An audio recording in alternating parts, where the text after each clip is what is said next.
Hello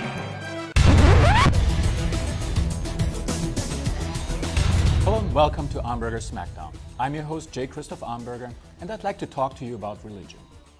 A few weeks ago, ailing communist icon Fidel Castro affronted his most ardent loyalists in the United States. He condemned America's new mania with anything green or environmentally friendly, especially the government-sanctioned trend of aggressively subsidizing ethanol consumption. Increasing ethanol production, Castro argues, would mean that millions of people in the third world would starve as food resources are removed from the market to frivolously fuel Western vehicles and to produce electricity to watch American Idol reruns on plasma screens.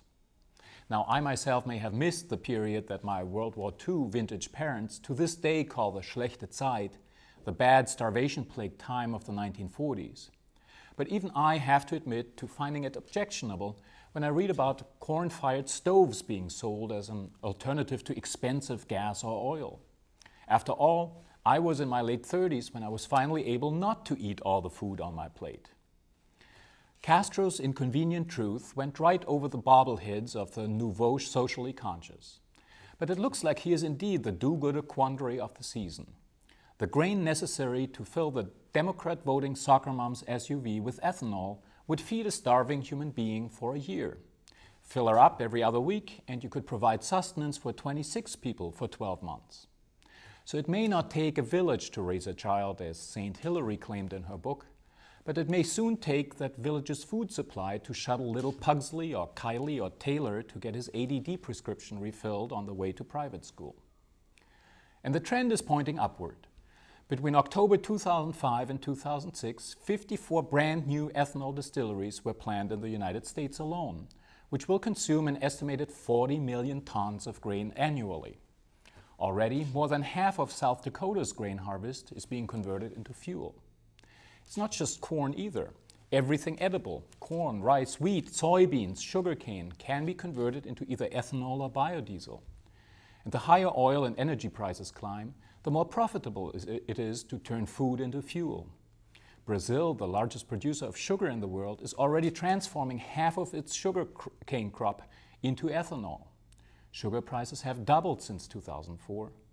In 2005 alone, China converted 2 million tons of rice, corn, and wheat into fuel, ethanol.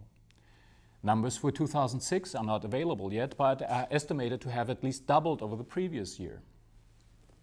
Lester Brown, president of the Earth Policy Institute and a longtime drummer boy for alternative fuels, now fears that the number of new biodiesel and ethanol plants created by high oil prices and international global warming mania might manufacture deadly shortages that threaten the survival of 2 billion poor people worldwide. And it's not just food production. Rainforests are being clear-cut to grow all the corn, sugarcane, wheatgrass, and soybeans required to power all those socially responsible green cars as they ride into their politically correct sunset. Huge tracts of land in Russia, Canada, Indonesia, Africa are dug over and sifted with a maximum application of technology and chemicals to yield traces of metals that are suddenly popular and profitable for green or environmentally friendly consumer products. You just can't win, can you? Of course, humanitarian concerns have rarely kept powerful populist trends from taking root. Grain prices may be rising faster than gasoline prices, but who cares about food prices in the year before a hotly contested election? It may have taken politicians decades to discover that it was safe to jump on the green bandwagon, but you'd be safer attempting to stop a diesel locomotive with your foot than trying to even slow down the environmentalist gravy train that's pulling out of Washington, D.C. The highfalutin political rhetoric about breaking America's addiction to oil and gas via ethanol and biodiesel is an indication of just how far removed the inhabitants of Western industrial countries are from how food is grown, and how much at the mercy of the weather food production is. After all, water and land reserves have grown much tighter with the global population explosion and industrialization.